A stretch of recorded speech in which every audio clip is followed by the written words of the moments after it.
आपकी गाय भैंस हीट में नहीं आ पा रही, यानी आपकी गाय भैंस खुलकर हीट में नहीं आ पा रही। ये समस्या पशुपालकों की सबसे बड़ी बनी हुई है कि हमारी जो गाय भैंस हैं, कटियाई पर हैं, वह खुलकर हीट में नहीं आ पा रही है, हम क्या करें।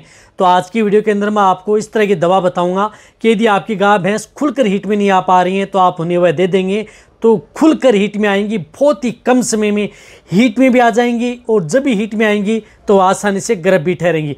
क्योंकि अब वेदर ऐसा है कि इसमें पशु हीट में आते हैं, ब्यावत भी पशुओं का पड़ रहा है। लेकिन यदि आपका पशु इस मौसम के अंदर यदि हीट में नहीं आता है, सही समय पर हीट में नहीं आ पाता है या समय ज़्यादा ले लेता है तो पशुपालक को नुकसान उठाना पड़ता है। तो कौन सी दवा आती है, कुछ इस तरह के मैं इंजेक्शन भी बताऊंगा जो कि आप अपने पशु में उपयोग कराएं। यदि आप सभी तरह की कुछ घरेलू नुस्खा या अदर दवा यदि आप अपने पशु को दे चुके हैं फिर भी यदि पशु हीट में नहीं आ पा रहा है तो आपको बहुत ही अच्छा रिजल्ट आपके पशु में देखने को मिलेगा। वीडियो जरूर लंबी हो सकती है लेकिन स्किप करके मत देखना, पूरा देखना। इस चैनल पर भी नया है या पहली बार जुड़े हैं तो पहली बार चैनल को जरूर सब्सक्राइब कर लें, साथ में बेल आइकन ऑल वाला ऑप्शन दबाएं। आपको पता है कि चैनल पर सही जानकारी के साथ वीडियो दी जाती है। आते आप वीडियो को लाइक किया करें और दोस्तों के साथ इस चैनल की वीडियो जरूर शेयर किया करें ताकि उन्हें भी प्रॉपर नॉलेज इस चैनल के माध्यम से मिले।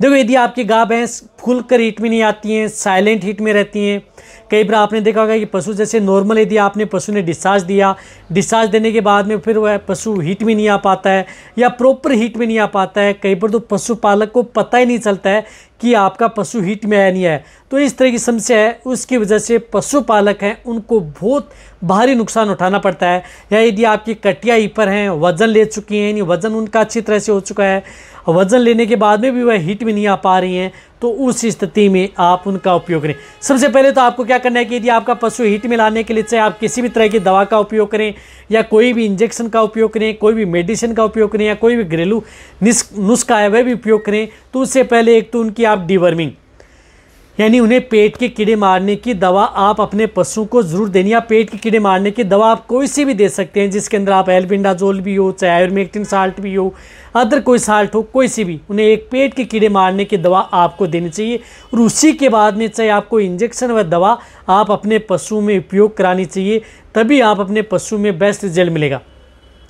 अब देखो, आपकी गाय भैंस खुलकर हीट में नहीं आ पा रही, इसका मतलब आप अपने पशु को जो टेबलेट हैं हीट में लाने के लिए आपने टेबलेट हैं वह भी दे चुके हैं। मिनरल्स की जो टेबलेट आती हैं वह भी आप अपने पशु को दे चुके हैं।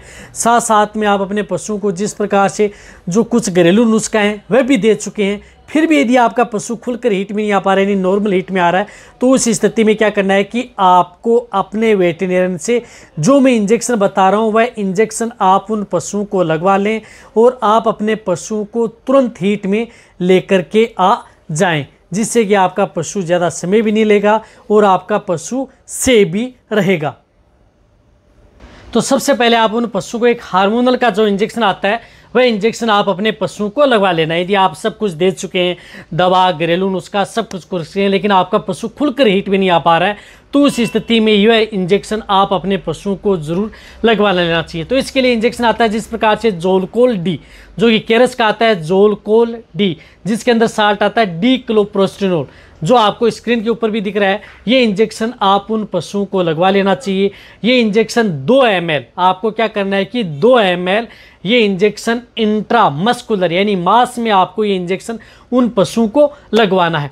तो आप ये इंजेक्शन लगाएं। ये क्या कर रहा है कि आपके पशु में यदि जो हीट से संबंधित दिक्कत है, यदि आपका पशु समय पर हीट में नहीं आ पा रहा है या कोई हार्मोनल इस तरह की दिक्कत है यदि आपके पशु में, साथ साथ में कई इस तरह की जो आपके पशु में दिक्कत है, उन सभी को ये कंट्रोल करता है। या किसी के द्वारा यदि आपके जैसे पशु प्रॉपर हीट में नहीं आ पा रहा है तो कई ओवेरी पर किसी तरह का सिस्ट बना हुआ है, फोलिकुलर सिस्ट है, सिस्टिक ओवेरी है या अदर कोई ओवेरियन है, इस स्थिति में दिक्कत है तो उसको भी कंट्रोल करेगा। साथ में आपके पशु की जो सीएल तोड़ने का काम करेगा और आपका पशु तुरंत हीट में आएगा। तो ये इंजेक्शन आप उन पशुओं को जरूर लगवा लें। रही बात ये इंजेक्शन यदि आप लगा देते हैं तो ये इंजेक्शन लगाने के बाद में 24 से 72 घंटे बाद में आपका पशु कभी भी हीट में आ जाता है। फिर भी यदि 72 घंटे के बीच में यदि आपका पशु खुलकर हीट में नहीं आ पाता है तो आप इसी इंजेक्शन को 10 दिन बाद में, यानी 10 दिन बाद आप इसी इंजेक्शन को वापस आप अपने वेटेरियन से इस इंजेक्शन को रिपीट करवाना है। इस बात का आपको ध्यान में रखना है। तभी आप अपने, कई बार तो आपको रिपीट करने की जरूरत नहीं होती है, एक डोज पर ही आपका पशु हिट में आ जाता है।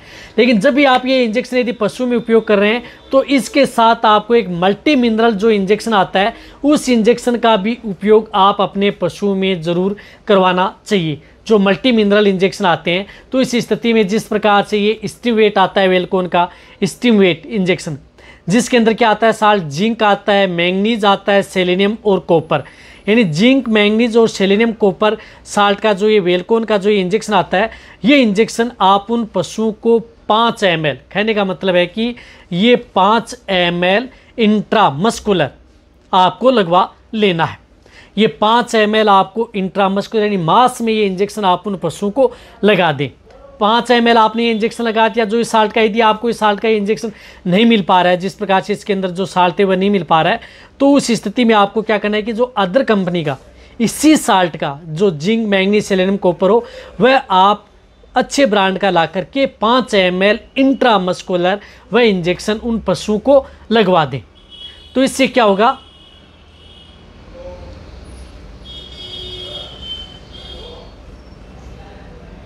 आपका पशु आसानी से हिट में आ जाएगा, किसी तरह की दिक्कत आपके पशु में नहीं होगी। रही बात इस इंजेक्शन को भी आप जब रिपीट करना चाहते हैं तो 10 दिन बाद में आप इन दोनों इंजेक्शनों को रिपीट आप कर सकते हैं। साथ साथ में आप, यदि आपको और भी अच्छा रिजल्ट लेना है, कई बार क्या होता है कि विटामिन ए की डेफिशिएंसी होती है, उसकी वजह से भी पशु प्रॉपर हीट में नहीं आ पाता है या हीट में नहीं आ पाता है, तो उस स्थिति में कई बार विटामिन ए के एम्प्यूल आते हैं, वह एम्प्यूल भी आप उन पशुओं में उपयोग करा सकते हैं। तो विटामिन ए का एम्प्यूल भी आता है, या विटामिन ए के एम्प्यूल नहीं मिल रहे हैं तो जिसके अंदर विटामिन ए हो उस तरह के साल्ट का इंजेक्शन लगा सकते हैं। जिस प्रकार से वेटेड आता है जेनिक्स का, उस इंजेक्शन का भी आप उपयोग बड़े पशुओं में 5 से 10 ml इंट्रामस्कुलर वह इंजेक्शन भी लगाया जा सकता है। या अदर जो आइटम ऐसा आता है उस इंजेक्शन के अंदर भी विटामिन ए आता है तो वह भी लगा सकते हैं। तो विटामिन ए भी आप साथ में उपयोग कर सकते हैं यदि आपको बहुत अच्छा, यदि रिजल्ट आप अपने पशु में उपयोग करना है। तो ये 3 तरह के इंजेक्शन भी आप अपने पशु उपयोग कर सकते हैं। एक तो मैंने बताया डिक्लोप्रोस्टिनोल साल्ट का इंजेक्शन, एक आपने बताया कि जो मल्टी मिनरल इंजेक्शन, एक आप विटामिन का इंजेक्शन भी आप अपने पशु में उपयोग कर सकते हैं। यदि बहुत ही बेस्ट और बेटर रिजल्ट आप अपने पशु में लेना है तो ये 3 तरह के इंजेक्शन आप अपने पशु में आप उपयोग कर लें। आपका पशु किसी भी तरह की स्थिति हो, आपका पशु हिट में आ जाएगा, खुलकर कोई दिक्कत नहीं होगी। जब भी यदि आपका पशु हिट में आता है तो उसके बाद में आप उसकी चाहे एआई करवाएं या नेचुरल क्रॉस करवाएं, कोई नुकसान आपके पशु में नहीं होगा।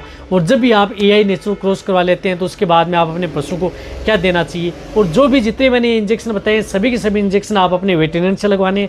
रही बात एक बार लगाने के बाद में यदि पशु हिट भी नहीं आ पाता है तो 10 दिन बाद में एक बार रिपीट कराओ। इन सभी इंजेक्शनों की आपको डोज रिपीट कर देनी है, तभी आपका पशु, चाहे आपका कटिया हो, हीपर हो, गाय भैंस हो, सभी में आप इन इंजेक्शनों का उपयोग करके बेस्ट रिजल्ट पा सकते हैं।